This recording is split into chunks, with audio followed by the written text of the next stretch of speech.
Yo, yo, yo, another guitar lesson here for you guys. Today we're going to talk more about playing changes. I think that's just something I'm really passionate about, and I think there's a lot of information there that is kind of not always readily available. So we're going to talk about seventh chords today.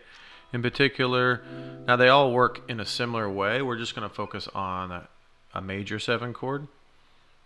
Obviously, dominant seventh chords exist. They're, depending on what kind of music you listen to, they might be a little more popular. Minor sevens as well. But we're just focusing on the major seven chord, and that's going to be, we're going to do a C major seven chord. So what we want to know here is a lot of people, when they start playing changes, I started playing, a lot of it was with jazz music, and so when I heard a major seven chord, I just thought, or when I saw it on the chart, a pattern came to my mind that I'd been working on in chord shapes that I'd practiced. Now, little did I know that if I'm in a band setting with a keyboard player, bass player, another guitar player, whatever the case may be, I don't have to play the whole chord. In other words, if you're playing with someone and a major seventh chord shows up, or maybe you're even playing a song and a major seven chord shows up and you don't exactly know how to play it right away, you can just play a C major chord. Now, it's not going to give you the C major seven sound, but a C major seven chord is just a C major chord with one extra note. So if I was playing with someone else that was playing a major seven chord, I could still play C major triad in different inversions across the neck of the guitar, and it still harmonizes perfectly fine. It's just missing one note, okay, which is already being sounded by whoever you're playing with, or the backing track you're playing to. So let's take a look at it a little bit more. So if I've got, so here's my C major chord. This is 1, 3, 5, 1. If I add the 7, it's going to sound like this. 1, 3, 5, 7. Okay? That's C, E, G, B is what that ends up being. So of course, C, E, G is a triad, so is the C major triad, so that fits in there. So I'm going to show you what it sounds like to play just using that triad. Got a little loop here. This is just a C major 7 loop, so you can hear the C major 7. But if I play just a C major triad,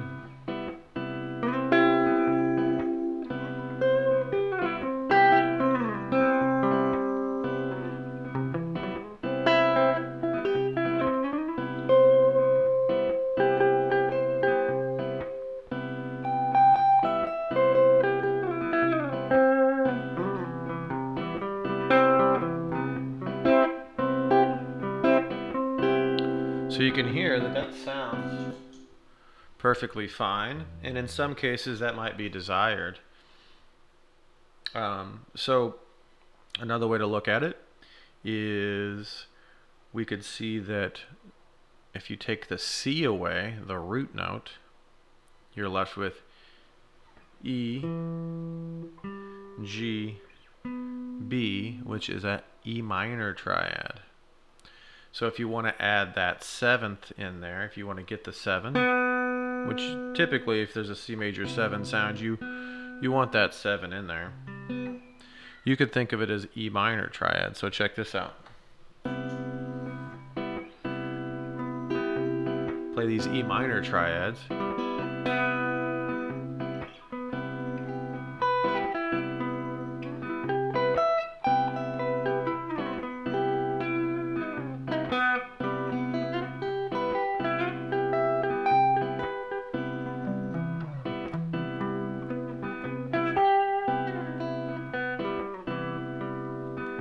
Okay.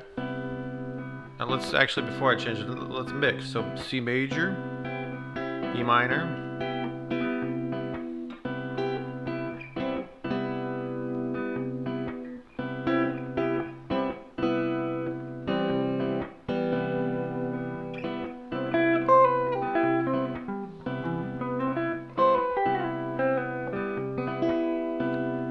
So of course that's going to give you, when you mix the C major triad with the E minor, that's going to give you all the notes in the C major 7 chord.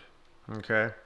And these are just, I'm just kind of giving you some insights here because a lot of people are going to learn the C major 7 as a whole new thing. But as I've said before, and I'm going to continue to say, music is comprehensive. So if you understand that a C major 7 is just a C major chord with an extra note, or is an E minor chord with a C in the root, that helps out a lot, especially if you've actually done the work to learn your triads. Okay? And so it just reinforces these triads and how important they are. Now, another thing to think about is that, let's say there is no 7. It's just a C major chord. Okay? So if I've got the C major, actually let me loop this real quick.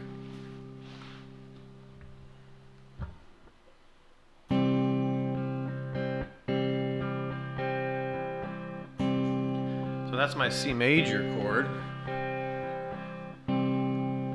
I can still play a 7 if I want to hear that sound. So check it out. Here's just my triad.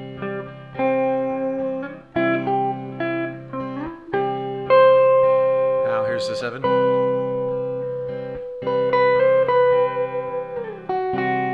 Oops. That sharp 4 in there, that was kind of gnarly. There's the 7. That's what I was going for. Here's another 7. Add the E minor. I'm playing an E minor triad over a C major chord.